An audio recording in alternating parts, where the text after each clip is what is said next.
So for the last portion of this first lecture module, I'd like to come back to a question that I asked earlier. How do we build intelligent machines?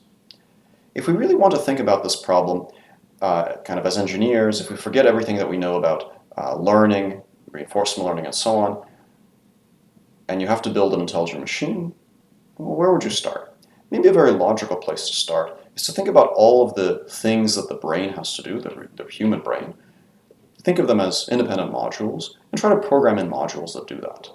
Breaking up the brain into individual parts and thinking about their function is a very old study, and that goes back before even the kind of the modern scientific era.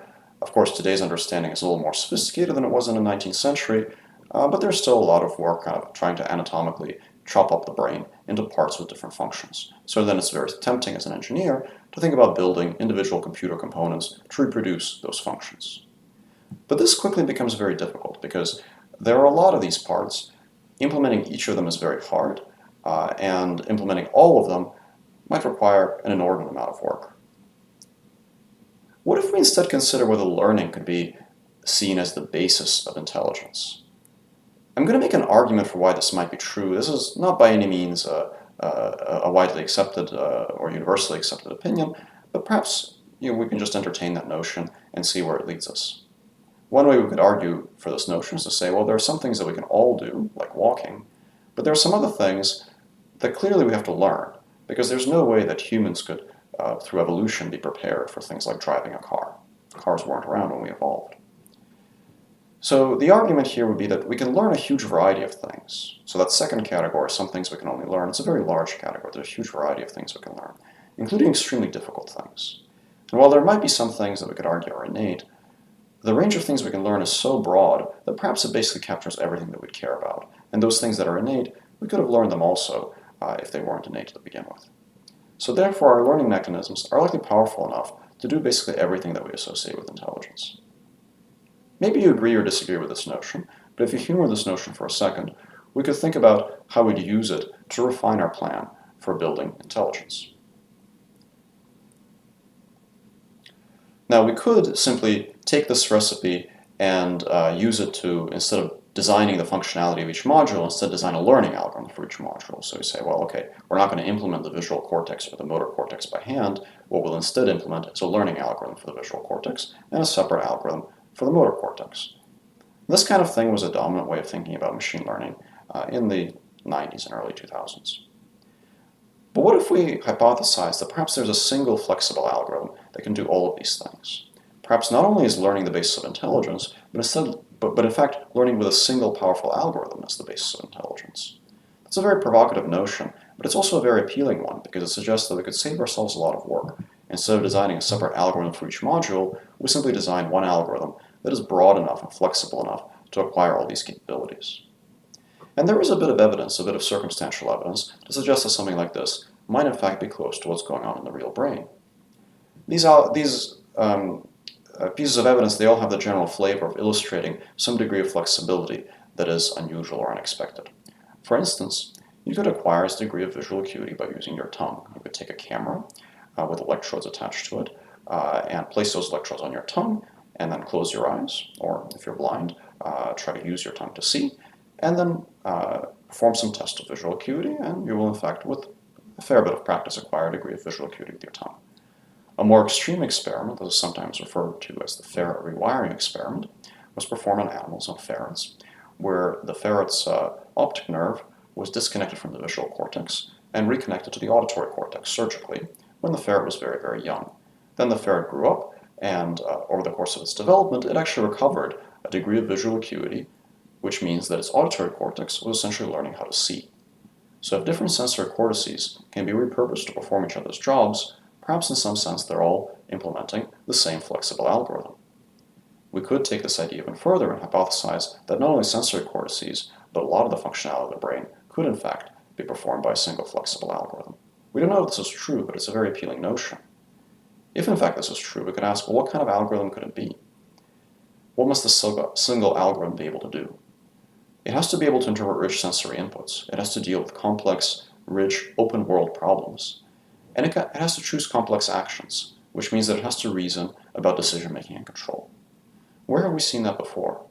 Well, these are the two parts of deep reinforcement learning. The deep deals with handling complex open-world inputs, and the reinforcement learning provides the formalism for decision-making and control. And in fact, there's again, some circumstantial evidence that both deep learning and reinforcement learning, at least individually, provide some sensible model of how the brain processes information. So this is an older paper, this is about a decade old at this point, called Unsupervised Learning Models of Primary Cortical Receptive Fields and Receptive Field Plasticity, that tries to analyze the kind of features that are known to exist in the brain and compares them to the kind of features that are observed in primate sensory cortices. For example, they take simple stimuli like these kind of grading type stimuli, which are known to stimulate individual receptive fields in the visual cortex, and they analyze the kind of features that are learned from these stimuli by deep neural networks, and then they compare the statistics of those features to features that are known to exist in the primate visual cortex from experiments on monkeys. They do a similar experiment on auditory features, so they expose a deep neural network to a range of auditory stimuli, look at the statistics of the features that emerge, and again, compare those to the statistics of features in the brain. And they even have kind of a funny experiment on the sense of touch, where they take human subjects, they have them manipulate an object with a glove that's been dusted with some white dust, and they use where the dust was deposited on the glove to train a deep neural network to essentially represent touch sensing features. And then they compare them to features that are known to exist from experiments on monkeys, where a monkey's hand is placed on a drum with indentations, which rotates, and then the monkey's sense of touch is recorded from neurons in its brain. And again, they compare the statistics of these features and find that the neural network learned features with similar statistics. Now there are a few conclusions we might draw from these experiments. For example, we might conclude that the deep neural network works the same way that the brain works. But I think there's actually a more simple explanation. It's probably not about the deep neural network per se. It's probably about the observation that any large, heavily overparameterized model will discover features with these statistics because they're just the right features for this data. So the features, in some sense, are perhaps a property of the data itself, and a powerful enough model, regardless of its internal design, would acquire those features because they're the right ones. There's also quite a bit of evidence in favor of reinforcement learning as a model of how the brain learns. And in fact, reinforcement learning was studied in psychology and neuroscience long before it was a field of study in computer science. So percepts that anticipate reward become associated with similar firing patterns as the reward itself. This is a known observation, sometimes referred to as spike-time-dependent plasticity. The basal ganglia appears to be related to the reward system in the brain, and model-free RL-like adaptation is often a good fit for experimental data of animal adaptation, but not always. All right, so we might conclude from this, if we're so inclined, that if in fact there is a single flexible algorithm that can acquire the broad range of behaviors that we associate with human intelligence, that algorithm perhaps ought to look a little bit like a reinforcement learning algorithm and perhaps equipped with large high-capacity representations like deep models.